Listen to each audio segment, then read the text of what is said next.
never changes. You know, it depends what's in season. You might put a bit of kale in, you might put spinach in another time, but it is always, in Hippocrates it is always. How much Well, of that would you drink? you know, they will tell you 16 ounces twice a day. Okay.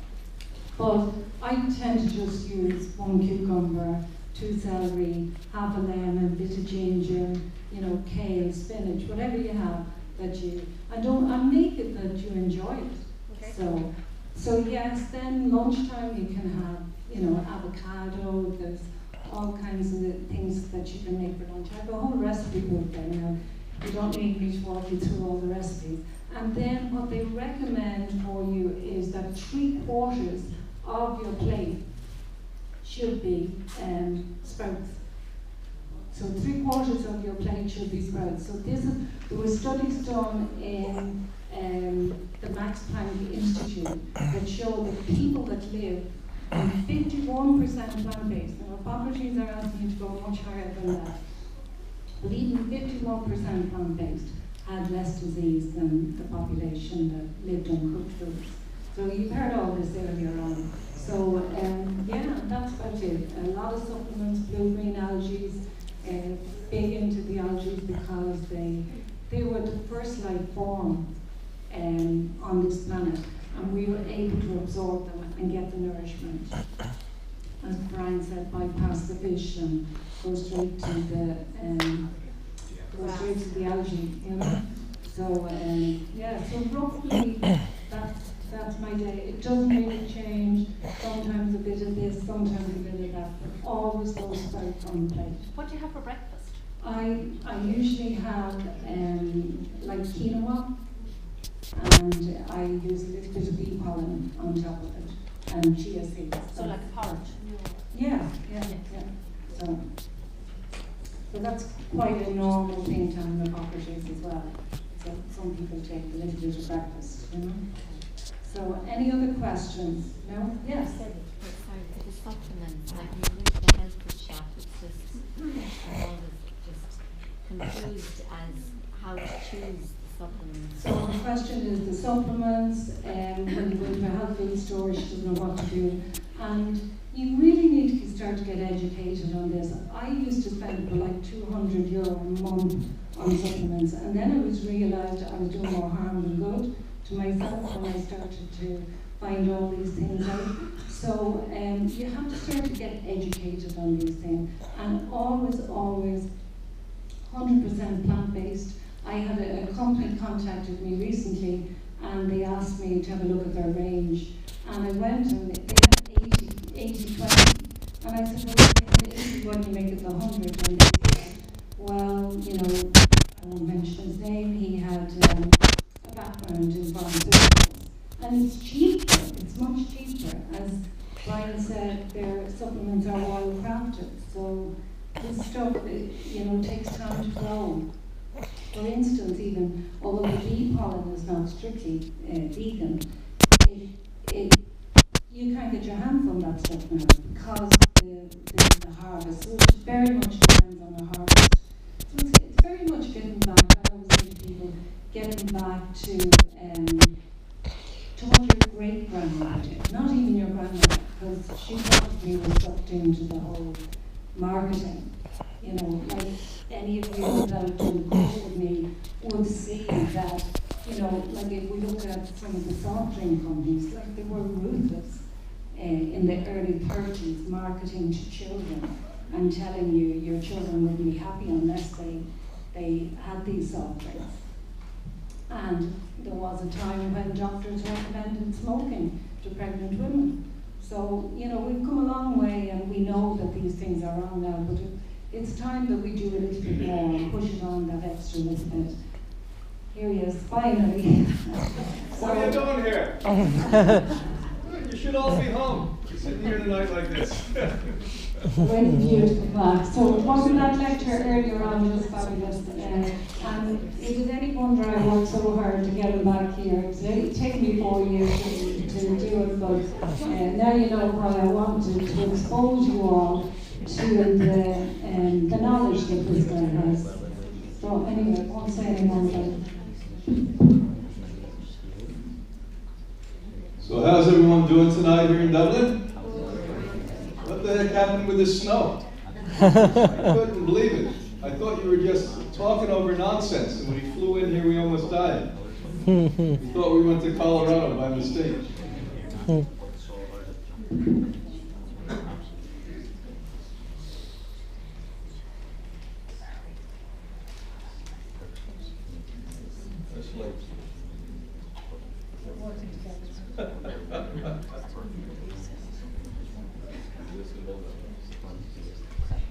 Hello, hello.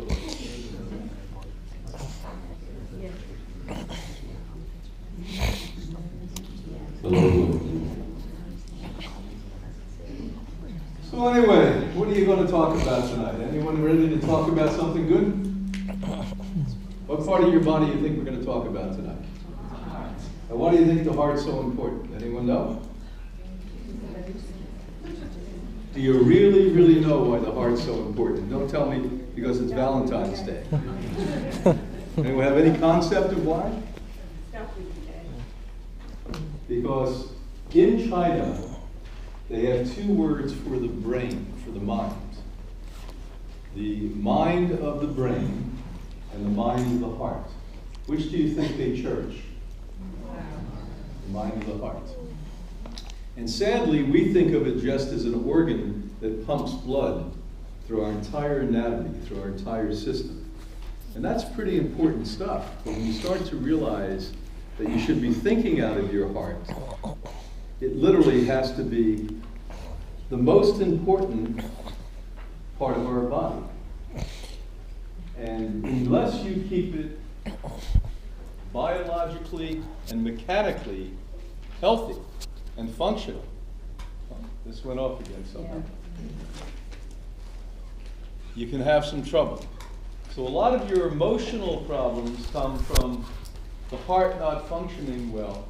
It's not only mechanical problems, like heart attacks and strokes. And how many know that phlebitis is the same disease as the heart attack? What is phlebitis? Nobody knows what that is? That's a heart attack of the leg. And how many of you know that all forms of inflammation are also in part very much like heart attacks? Is that it? Oh, this thing's not working. You better get your money back on this thing.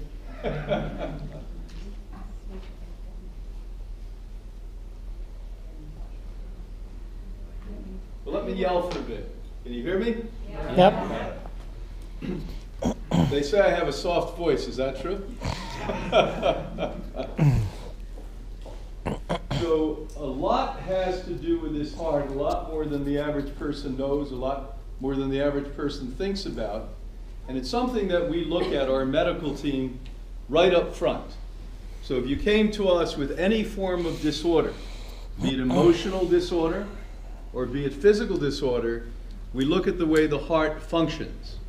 Now with this highly sophisticated testing, one from Russia called BioWell, that literally looks at the electrical frequency of all of the cells that gather together and create different organs.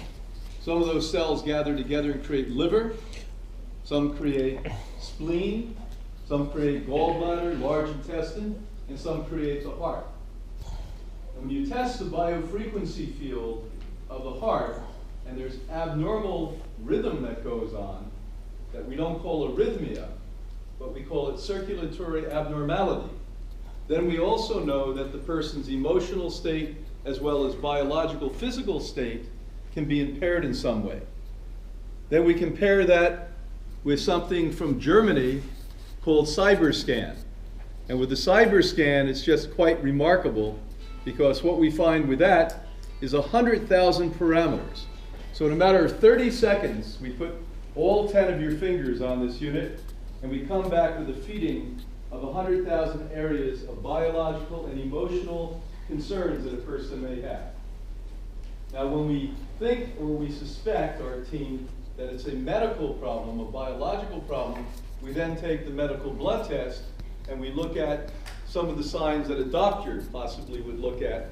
If you hear in Dublin or anywhere else in the world. So I want to start tonight by explaining to you that this is a much bigger, much more important organ than you think, and it's just not about one area. And the one area that everyone talks about is the pumping of the blood. It's much more important than that. One's heart may pump 20 gallons, about 76 liters per minute. How about that? And most of you here don't look like you're going half that way. You're not rosy-cheeked and all of that business. Have you ever noticed when people look really vibrant, you walk into a room and you look at somebody and they're almost glowing? That's a sure sign to somebody who understands anatomy and biochemistry that that person's heart is probably pumping about 76 liters per minute. Heart beats automatic, pumping blood through about 50,000 miles of vessels and capillaries. Isn't that amazing? So whenever you think that you have a deficit, you're not well off, think about this. You have 20 gallons pumping through the veins every minute. You have 50,000 miles of vessels and capillaries. Now, vessels are also called what? Commonly? Veins. Now, one of the big mistakes, even when I studied anatomy and I've heard other speakers speak, they all say that our blood goes through the veins. Is that true? Go through the capillaries. Matter of fact, almost all your blood, 3/4 of your blood, actually go through capillaries more than it does veins. And capillaries, unfortunately, are really, really what? Small. And so a lot of our problems come today because of the fact we have these very, very small capillaries and trying to get the blood to go through the capillaries, and it's struggling all of the time. Now, what happens if the blood's not moving through the capillaries or the veins? What is the job of the blood? Anyone have any idea? It's distributing what? It's distributing everything. So when I sit here and look at your body, every single second, and I mean every single second, split second, your body's dying. This second, billions of cells are dying, and billions of cells are being born. And the vehicle that those cells take away, the dying liver cells, the dying heart cells, the dying brain cells, is through the river called blood. And that river blood, again, only 1/4 of it's going through larger veins. The rest of it's going through minute, little tiny veins, petite little veins. Now, why is that a problem on an Irish diet? Anyone have any ideas? Potatoes, there you go, right off the top. But it's a little bit more than potatoes. How about the gravy you poured on top of the potatoes? How about the ham that you have on there? How about the pork chops that you eat? How about all of this nonsense that makes the blood really, really, really thick like glue? Now, how many of you would ever consider drinking glue and thinking that was a good thing to have blood flow, the river move? Raise your hand. But you've been doing it every single day your whole life. You've been taking stuff that makes glue look like it's not sticky. That's it. And pouring it down left to right. And milk is great, you know. When I was a little boy, I didn't realize how much I really liked milk in more than one ways. I not only liked to drink it because I always ate cake and cookies, and you couldn't possibly eat cake and cookies without milk. And I would dip the cookies into the milk, remember that? But I used to play with it. It was called Elmer's glue. You have that here in Ireland too. You ever notice that? No. Oh, you don't? Yes, you do. Every little school child has Elmer's glue. It's white, and you glue paper together with it. Now, how do you think they make Elmer's glue? Oh, they take the same milk that you're pouring down, eating your cookies and your cake, and they boil it at an incredibly high temperature, and the protein in the milk called casein coagulates and becomes so sticky it makes mucus from the worst cold you ever had look like it's water. Isn't that something? And so you didn't know that, but you've been actually putting papers together at 1st and 2nd and 3rd grade with mucus. Now, they would never tell you that in school, God forbid. Somebody may go right down to the parliament here and get all upset about this. You have my child using mucus to stick. But even worse than sticking paper together is sticking veins together, sticking capillaries together, stopping this blood flow that, by the way, rebuilds your body every second, takes away dying cells every second, and keeps what we call a homeostasis, or a balance, within the anatomy of the body. This is really simple stuff to understand. Too bad they don't teach you in school in ways you can understand this stuff. The nerves and muscles, including the heart, are an electrical phenomenon. How many of you know that?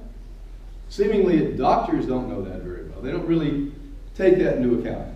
They say, well, let's count how many cells you have, and let's see if they're stuck together, if you have arterial plaque, and they talk about that. But little do they ever mention that your nerves and your muscles and your heart are electric.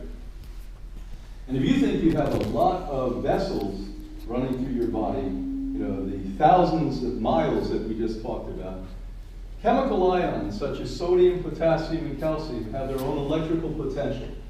They move across membranes, propagating electrical stimuli. So even though doctors don't look at you that way, doctors diagnose you that way, which is really amazing. They don't treat you electrically, but you are electric. How many of you went to a mainstream allopathic doctor and they said, you're electric, let's treat you with a beamer, or let's treat you with laser therapy, which I do all the days. Every day our medical team's putting people on these things. Let's treat you with the newest technology. What they say is, let's treat you with chemistry, because the money's in chemistry. There's no money. Once you buy a machine like that, you say, oh, that's very expensive, but you have it for the rest of your life, and by the way, when you pass on, you give it to your children. And when they pass on, they give it to their children, and it still works. Just like the very first car ever built, you can still drive the car. Maybe it's not as fancy as the new car, but I can tell you it still works. And nobody wants that to happen. They want the bottle to run out. So next week, or the week after, or the month after, or 2 months after, you have to buy a new bottle. And a new bottle. And when that bottle doesn't work, they give you another bottle, and they give you another name. Well, that didn't work, so let's try this one. Well, let's try this one. Well, let's try. Because they don't look at you as electric. We look at you as electric. And by the way, your body's electric. So if you do an MRI, if you do an ultrasound, if you do a high-speed CAT scan, you do a PET scan, what we're literally checking, every diagnostic tool they use at every doctor's office, in every hospital, everywhere on the planet Earth, is checking your electric. Isn't that amazing? But then they treat you chemically. Because